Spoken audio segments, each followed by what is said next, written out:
Bien, vamos a definir lo que son campos vectoriales. Una función que llamo f de xy, fíjense, tiene una flechita arriba, eso es un campo vectorial. Una función f de xy, como vengo diciendo, que a cada punto de un conjunto K de R2 le hace corresponder un vector, se llama un campo vectorial. ¿Sí? Entonces la notación es esa, eso sería un campo. Para notar que es un campo, ¿sí? Que no es una función, se le pone una flechita arriba. ¿Sí? Repito, entonces a cada punto del plano, dentro de un cierto conjunto del plano, le hago corresponder un vector a cada punto. Por ejemplo, ahí dibujé una función, perdón, un campo vectorial. O sea, en este puntito le corresponde un cierto vector, en otro puntito le corresponde otro vector. En general, como es un vector, a cada punto xy, en realidad el vector lo puedo escribir como dos componentes. Ahora podría escribir f1 de xy, donde f1 es una función de dos variables. El y es el vector y, más f2 xy j. O sea, las funciones f1 y f2 son funciones ahora. Esa sería una notación, una forma de notar un campo vectorial. Y un campo vectorial se dice continuo si las f1 y f2 son funciones continuas en este conjunto K. Los campos vectoriales aparecen en forma natural. Por ejemplo, imagínense que ustedes tienen un mapa, como acá estoy marcando. Tienen un mapa de la velocidad de los vientos. ¿Sí? Entonces, estoy diciendo que en ese punto el viento tiene esta velocidad, digamos, con esta dirección, ese sentido, y digamos la magnitud del viento sería el módulo del vector. Y eso para cada punto. ¿Sí? Entonces un campo vectorial puede significar en forma real, por ejemplo, un mapa de vientos. Esa es una forma de pensarlo. Un ejemplo importante que después vamos a usar mucho es, supongamos que tengo dos funciones, acá estoy suponiendo una función de dos variables o de tres variables. Una cuestión, los campos vectoriales los definí en R2, ¿sí? La misma definición vale, pero en R3. ¿Okay? Entonces, supónganse, vuelvo para atrás, si tienen una función de dos o tres variables, ¿sí? Con derivadas primeras continuas en un abierto. Entonces, lo que sabemos es que el gradiente de f o el gradiente de g, ¿sí? El gradiente de f, como es una función de dos variables, para cada punto me da un vector. Y el gradiente de g, como es una función de tres variables, me da otra vez un vector, pero en el espacio tridimensional. El gradiente a veces lo escribimos así, con ese triangulito invertido. Entonces ese es un ejemplo importante porque es un ejemplo que me da un campo vectorial, que simplemente da una función bastante suave, o sea, con derivadas primeras continuas en un abierto, me da el campo vectorial que es el gradiente. ¿Sí? Recuerden, el gradiente me indicaba la dirección en cada punto que yo tenía que tomar para que la pendiente, ¿sí? La derivada direccional sea máxima.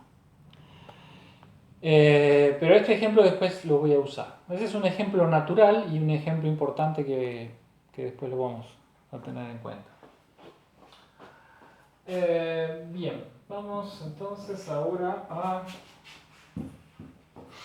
integrales de línea. ¿Sí? ¿Qué es una integral de línea? Bueno, primero vamos a definir lo que es una curva, que en realidad ya lo vimos, lo voy a recordar. Se llama una curva C en el plano a una función, digamos, que la denoto así con una flechita arriba, r de t, que tiene x de ti más y de tj para t en AB, donde x de t y de t son continuas con derivadas continuas a trozos. ¿Sí? Eso vamos a llamar una curva. Esto lo habíamos visto cuando vimos, este era el vector posición, ¿sí? La derivada de esto era la velocidad y la derivada segunda era la aceleración. Un ejemplo, por ejemplo, tomo r de t igual a módulo de ti más tj, t entre menos 1 y 1, ¿sí? Entonces fíjense, el x de t sería el módulo de t y el y de t sería el t. Bueno, si ustedes grafican qué es esta curva cuando el t se mueve entre menos 1 y 1, bueno, por ejemplo, si el t vale menos 1, ahí dibujé el parámetro t, ¿sí? Que el parámetro t no vive en el plano xy. La curva está, la imagen, digamos, de la curva está en el plano xy, pero el parámetro t está afuera, ¿no? No tiene nada que ver.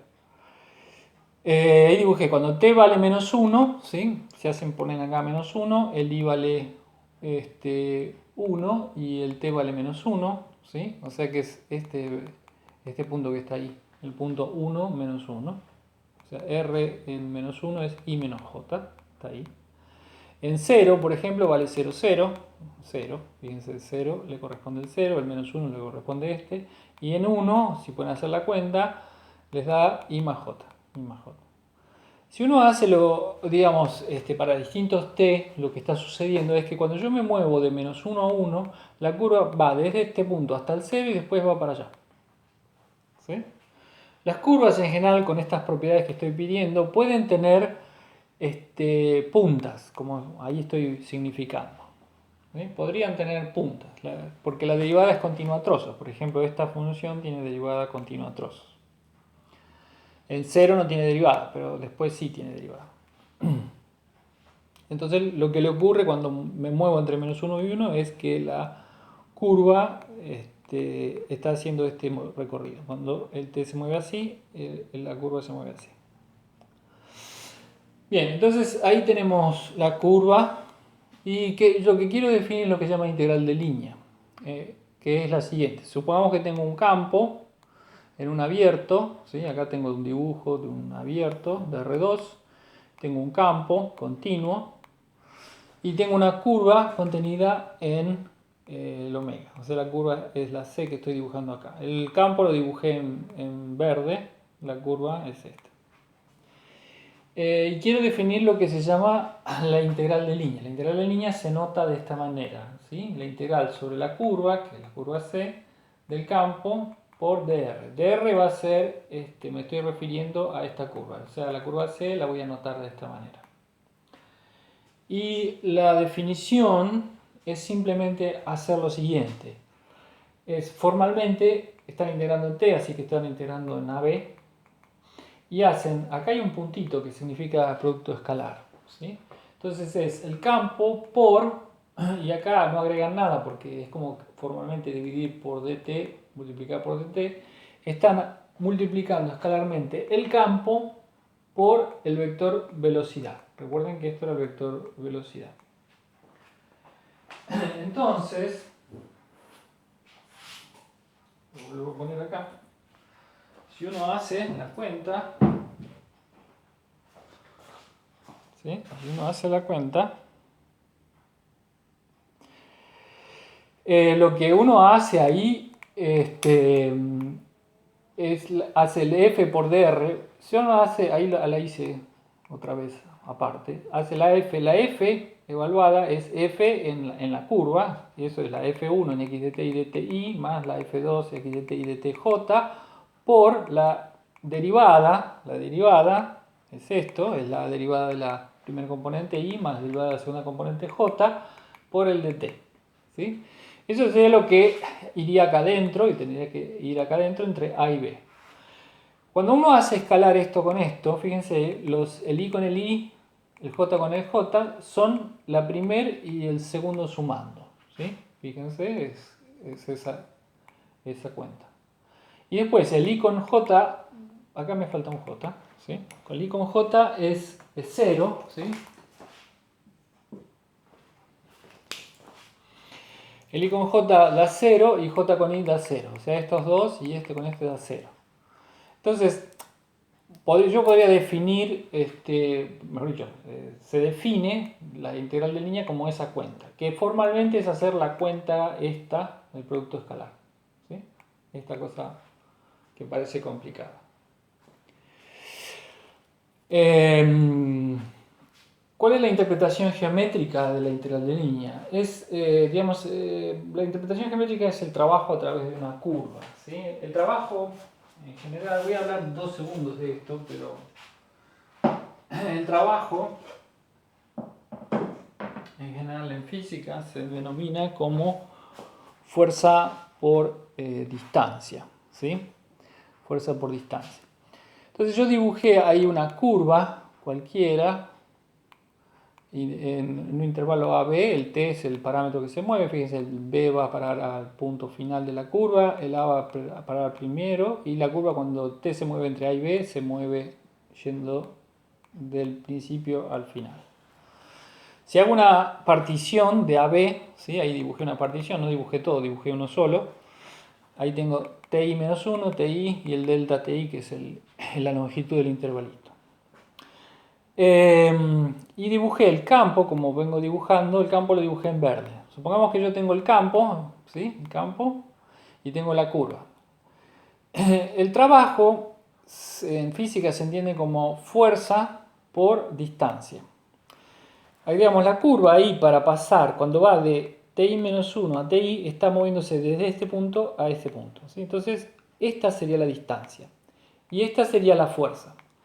Entonces, el trabajo es escalar esta fuerza por la distancia. Bueno, la fuerza en ese punto, fíjense que este punto tiene coordenadas x de TI menos 1 y de TI menos 1. ¿Sí? Entonces, esta fuerza es exactamente eso que está allí. Y digamos, ese vectorcito, que es el que iría desde este punto a este punto, es aproximadamente lo siguiente. Acá el R de t, acá falta un dt, perdón. Acá falta un dt.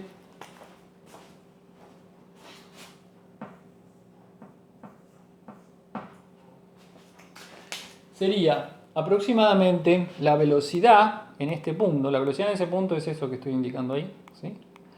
La velocidad por el delta t en ese punto, el delta ti, ¿sí? Eso, la velocidad por el delta tiempo es la distancia. Pero esto es un vector, o sea que esto sería la distancia, pero escalarmente. O sea, es más o menos, ¿no? Es más o menos este vectorcito, el que va desde este punto hasta ese punto, ¿sí?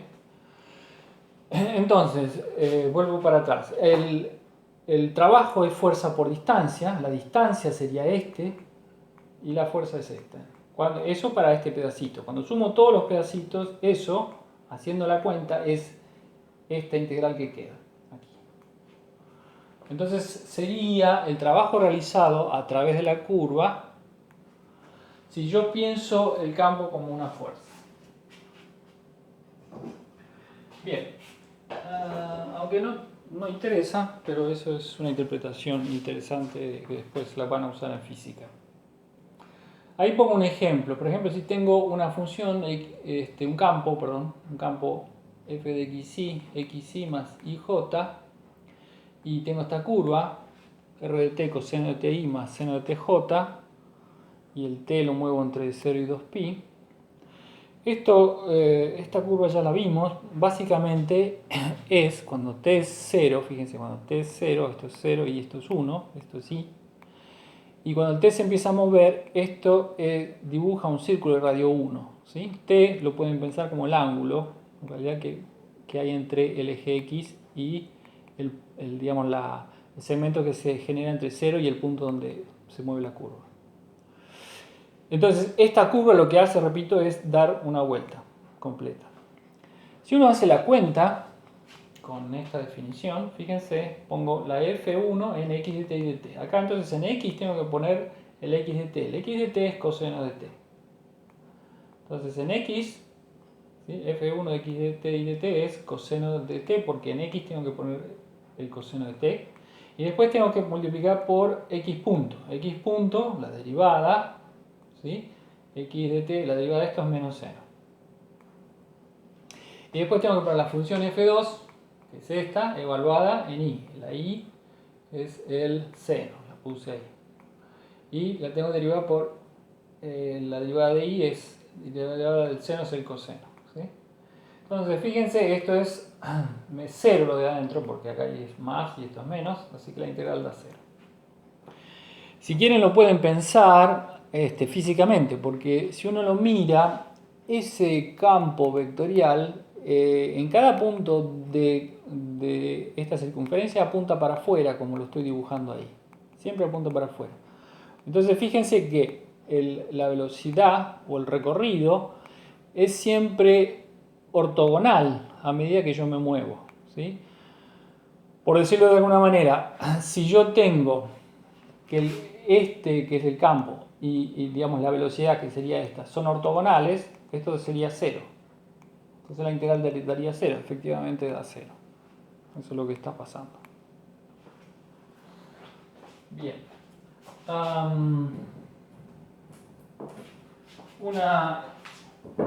Un teorema importante de integrales de línea es el siguiente.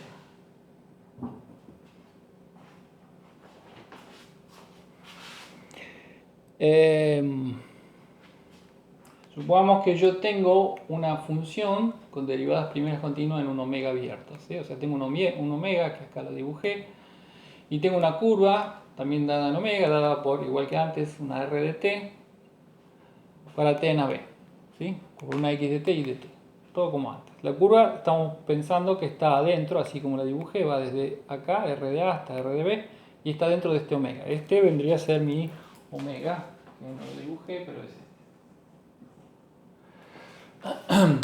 Entonces, acá aparece por qué el gradiente es importante. Supóngase entonces que yo tomo la integral de línea sobre la curva esta del gradiente de f. ¿Sí? ¿A qué es igual eso? Bueno, lo que me dice es que la integral de línea es exactamente la función esta evaluada en el punto final menos el punto inicial. ¿Sí? X de b y de b sería el punto R de b, sería el punto final, menos f en x de a, y de a es el punto inicial, es R de a. ¿Sí? Esto a veces se escribe así, que es otra manera. Si lo ven, eso es como una especie de generalización del teorema de Barrow-Newton. ¿Sí? El teorema de Barrow-Newton se parecía exactamente a eso. Y esto es como una generalización, porque dice que si yo la integral de línea de un gradiente es exactamente la función, ¿sí?, entre a y b. ¿Sí? Es como si esto lo pensáramos la primitiva, si acá tengo una función, tomo la primitiva entre a y b, eso era el teorema de Barrow-Newton. ¿Sí? Esa es la generalización, sería este teorema. La demostración es muy simple, simplemente pongo por definición lo que sería la integral de línea, y la función, digamos la primera función, la f1, vendría a ser la f, como es el gradiente, es la f de x, en x de t y de t y x punto de t. Y la f2, según la definición que puse antes, sería la f de y, en x de t y de t y punto de t. Ahora, si uno mira eso, todo esto, es simplemente la derivada respecto a t de f de x de t y de t. O sea, esto tan complicado es simplemente la derivada de la composición de la función con las curvas. Y eso simplemente es un ejercicio de derivadas, ¿sí? Porque es la derivada de la f respecto a la primera variable, que es la f de x, por la derivada de la primera variable, que es x punto, más la derivada de la f respecto a la segunda variable, que es f de y, por la derivada respecto de y, que es y punto. Así que esto es igual. Pero ahora aplico Barrow-Newton, porque acá lo que tengo es que la integral de una derivada por Barrow-Newton, la primitiva de esto es la f. O sea, es esta f misma en x de t y de t. Y lo integro entre a y b. Y si uno hace la cuenta, es exactamente eso que dije. ¿Okay? Voy al próximo video doy algunos ejemplos, ¿sí? Pero lo interesante de esto es que la integral de línea, en este caso, que es un caso importante, no depende de la curva en algún sentido, sino que solo depende del punto final e inicial. Fíjense que si yo tomase otra curva, ¿sí?, que tenga el mismo punto final e inicial, me da lo mismo. O sea que la curva podría ser otra, ¿sí? Lo que me interesa es el punto final e inicial.